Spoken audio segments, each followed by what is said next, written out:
After breaking ground in June of 2012, the brand new Pelham Fire Station is open for business here on the Pelham Village Green in late April. Chief James Midgley has just taken us into the new Pelham Fire Station. So we've got, this is the administration area, reception in the front. Right. We've got my office, future office for the deputy chief, administrative secretary. And the fire extinguisher right inside.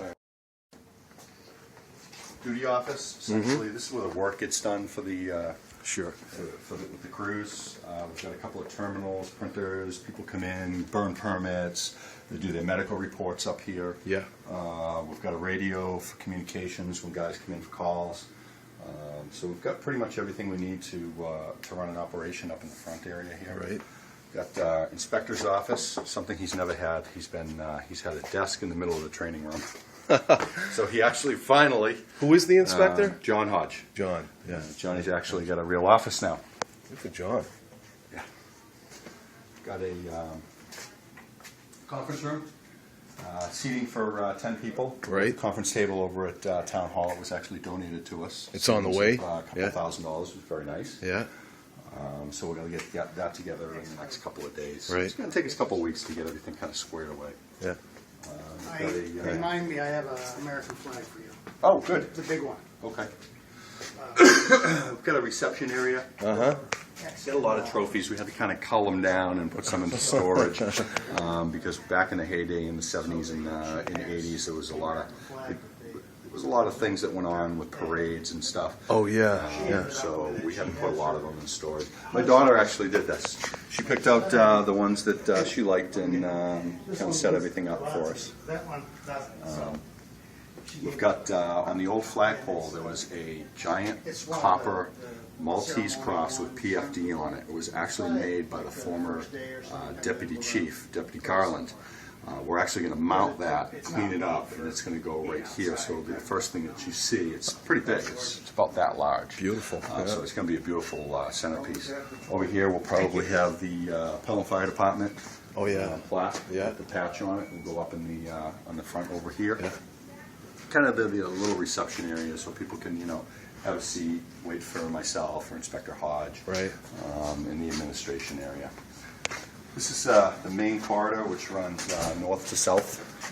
Yeah. We've got different areas. We've got a day room now. Uh-huh. Just got a kitchen. This is where the guys spend their off time. Yeah. Lunches and after 5 o'clock. So you see, guys are out working, so it's unoccupied at this time. Right. Got a TV. Got a kitchen off of here for guys who do a lot of cooking. It's very common that you'll have breakfast, lunch, and dinner, and someone will be cooking for pretty much the whole day. Off the kitchen area, got a training room. One of the big problems we had in the old station was we couldn't really have a whole department training because we couldn't fit everybody in here. Now we can fit everybody in here. This will also double as the emergency operations center. These bifolding doors here are going to kind of cordon off all of our computers and communications equipment. So if some of the townspeople come in, like the Boy Scouts have already, I think, got a date for it, they want to use the training room, we can close it up, lock it off, and we don't have to worry about it. When an incident happens, we part the doors, everything's up and ready to roll. Fascinating design. Show them this. This is these tables. Not only do they roll, but they fold up. Yeah. As you can see. We do a lot of physical training, Oh, yeah. Like backboarding and CPR and things like that. Yeah. And space is kind of a premium. There's a big problem with the old station because we couldn't move our tables out of the way. Now we fold these up, they stack together, and we can push them out of the way, and we'll have 2/3 of the classroom where we can do CPR, backboarding, or anything that we need. Only takes a couple seconds to break down the classroom. Great. Chairs are also break up and Have a seat. I think I will. Oh, I want to take this back for the little son. we have a saying: the brain can only endure as much as the butt can endure. So if people are uncomfortable and squirming around, they're not paying attention. So it's just a waste of our money to have them here. Yeah. So we bought good chairs that people can sit down. We have refresher trainings every other year. Yeah. That's 48 hours of training, in addition to the fire training, in addition to the regular EMS training that we do. So we do long trainings. So it's nice to have a good, comfortable place to sit for hours on end. So I think it's definitely beneficial for the town to put the money where it's supposed to be. The south corridor, which leads to the physical training area. Uh-huh.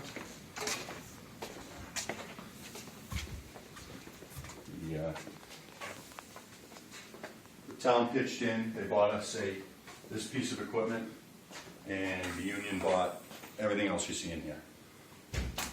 So, Is Tom Gatos going to use this room? Absolutely. Yeah, everybody in Pelham's going to be buff now. It's great. Well, you know, physical fitness is something that we strive for in the fire service. You know, unfit firefighters really can't do the job very well, so it's something that we've been focusing on for a long time. Yeah. And we've got a lot of people who have gotten a lot healthier over the last couple of years. You got one guy who lost 70 pounds, lost all the weight and all of his medications that he was on, so he's no longer on heart medications and high blood pressure medications. It's a big plus for the town. Actually, part of our headache.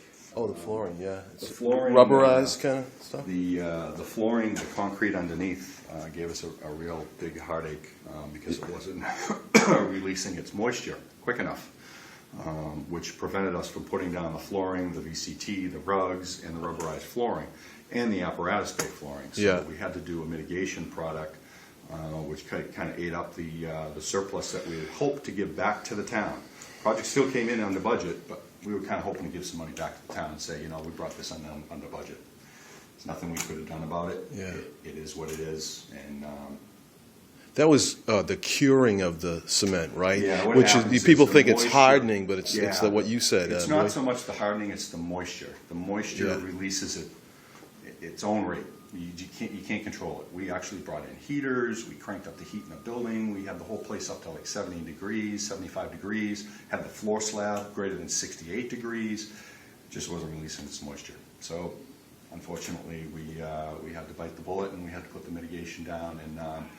But the good part is now we are guaranteed we're not going to have any problems with this flooring. We did everything we were supposed to do, so everybody's comfortable with the flooring issue. And show them the hallway flooring as well. One of the problems that we had in the police department was slips from moisture. Was a big issue for Mr. Gatos. So we researched and we found a slip-resistant flooring. So if it gets wet, as you can actually see, there's some texturing to it. Yeah. Oh, sure, yeah. Which prevents... It's like almost pebbled. Yeah, exactly. And that allows moisture to be pushed out from underneath your foot and prevent slipping. Obviously, these guys are coming back, they're, through the snow, the rain, they drag it into the building. It's a significant issue for slipping. This will prevent it.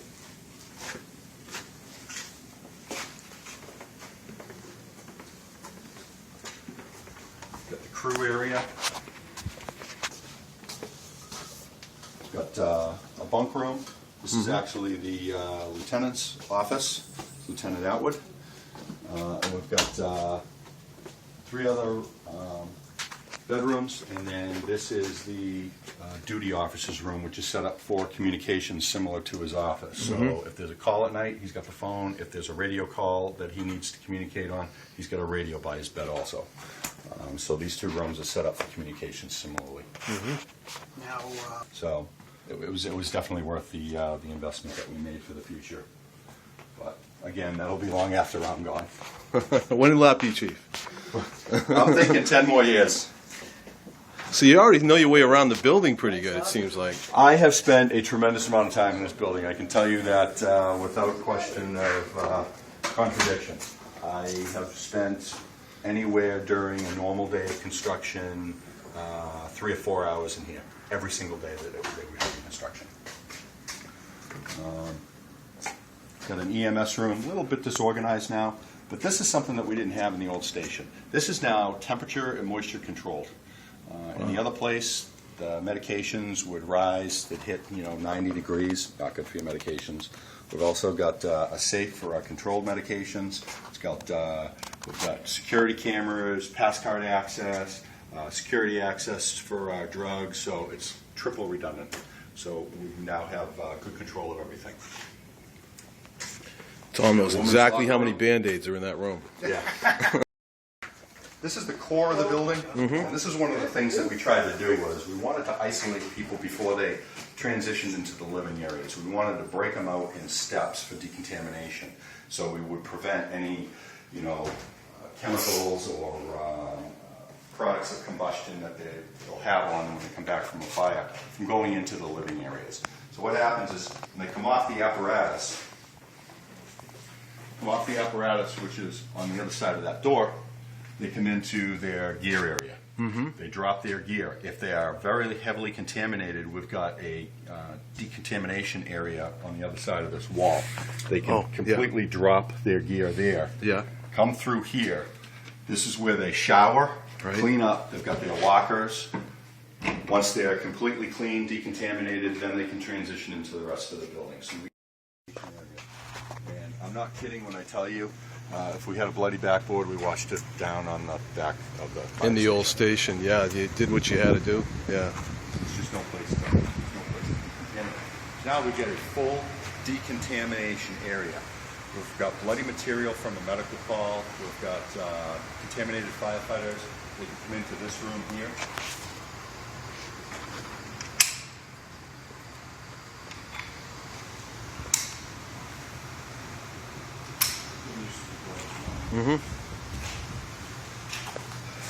This is actually a drain, the entire area here.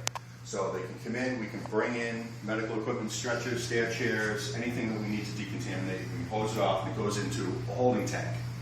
This and the drains from the fire station underneath the apparatus go in the holding tank.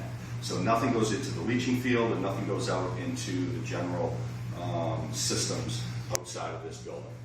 So that can be pumped out. As it becomes full, we get an alarm and we have someone come in and we pump it out.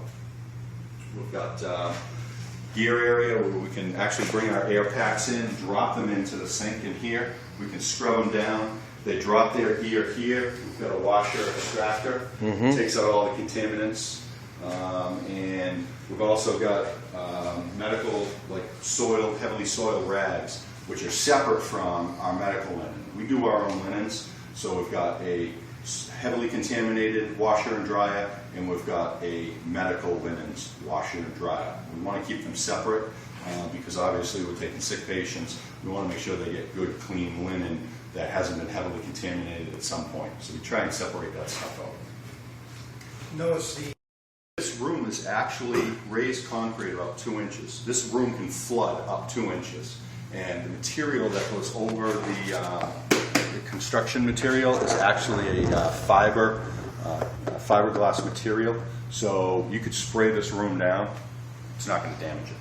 So it was a well thought out room. So with silicate, and then they epoxy over that, and then they epoxy over that again.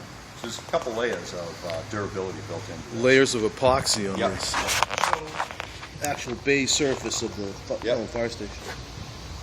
John, what you're seeing here is that any kind of spill like this disappears. Oil cleans right up.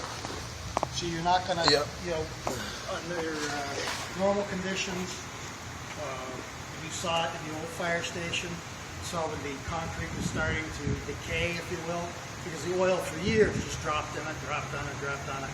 And, the salt and the sand, when the trucks come in, that just deteriorates the concrete over time. And so now we have this floor, and we're not going to have that problem. This is a building that's going to last for a long, long time. I'll show you the other end of the building. It's kind of neat down. Be short on space for storage. But we didn't want to build out more on the building itself because that was going to add some significant costs. So we looked at the structure of the building and we said, where can we gain space that we're not really going to use? Granted, these ceilings are about 20 feet high. We're not going to, all of my trucks aren't, 14, 15 feet high. I have a lot of shorter vehicles. So what we've done is we've built in a mezzanine for storage at the end of the building to kind of capture back some of that lost space that we're never going to be able to use. And it saved us a significant amount on versus building out or pushing out the walls or extending out towards the street, which we were already confined in the lot size itself. with our covenants of setbacks. So this really was a great feature. We've already moved up our plows into storage, which are going to increase the life of the equipment. It doesn't sit out in the sun all summer long. We clean it off, we wash it, we get all the sand and salt off, and then we put it in storage, and it stays up there in a nice controlled environment until we need it next year. We do that with our skid packs, where you see the ladders on top of, that's actually a skid pack holder. During the winter months, we actually, that winch will, like the plows, will lift the skid packs up and they'll get put on top of that. So we've captured back a ton of space and saved ourselves a lot of money in doing it. And next we'll go for a boat ride. Up in the mezzanine here at the Pelham Fire Station, which is being used for storage. Obviously, these plows are 900 pounds a piece. There's no way we were going to get them up here unless we had a winch. So sure. again, we were able to winch them up, drop them on, keep them in this nice controlled area, increase the longevity of the equipment, and get it out of the sun and get it off the property. We don't need it just hanging around out there. So this is also for our skid packs. We put the skid packs underneath. One goes under, one goes on top, and they get wheeled into the corner over there. Again, saving more space. We're also going to use this for training. Some of these side rails are removable, so we can actually set up some of our props, which haven't been brought over yet. They're over at Town Hall. But we have bailout props, ladder props, window props, things like that. So that piece of equipment will be located up here, and then we can use it for training. So it's got some significant features that were built into the mezzanine, which are going to help us out in the long run.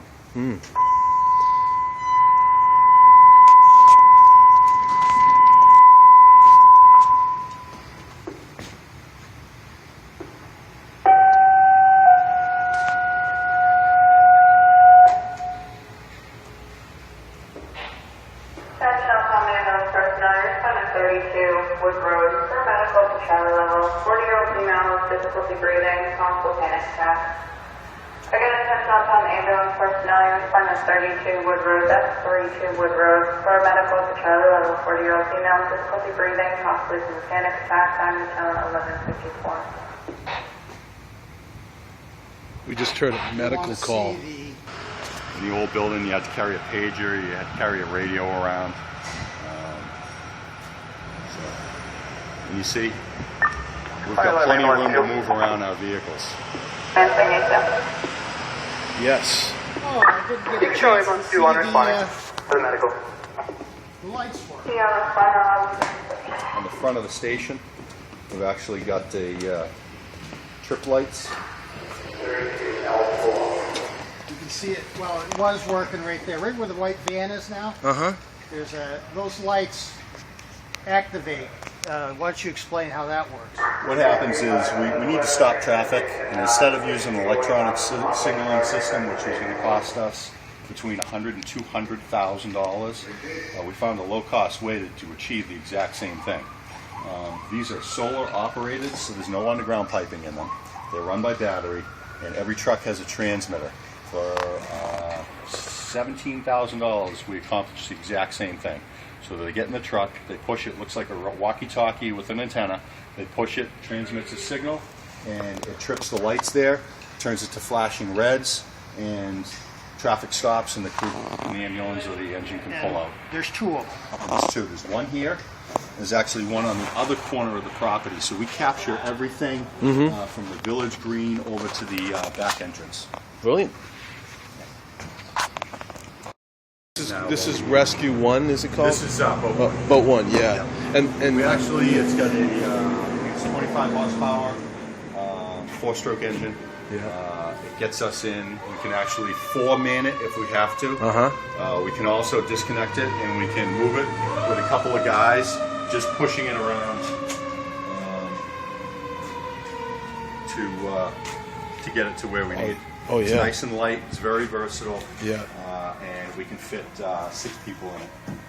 So we can put 4 rescuers and 1 patient or 2 patients if we needed to. This actually was stored off-site. It was down the street.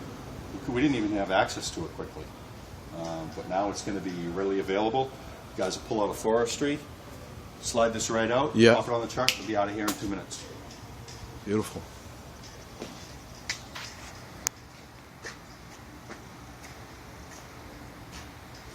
Ready to go. Ready to go. Good facility. The townspeople should be very proud of what they have now. That's it. And we want to make sure that it's going to be able to be working comfortably in the future. Right. You know, the townspeople paid a lot of money for this building, and they want to make sure that it's right the first time. Gerard Martel did the architectural work. Mm-hmm. And we saw the plans for a similar, like a sister building in Manchester Hooks and Line. And so we took that, and that was the starting point for this type of construction. Mm-hmm.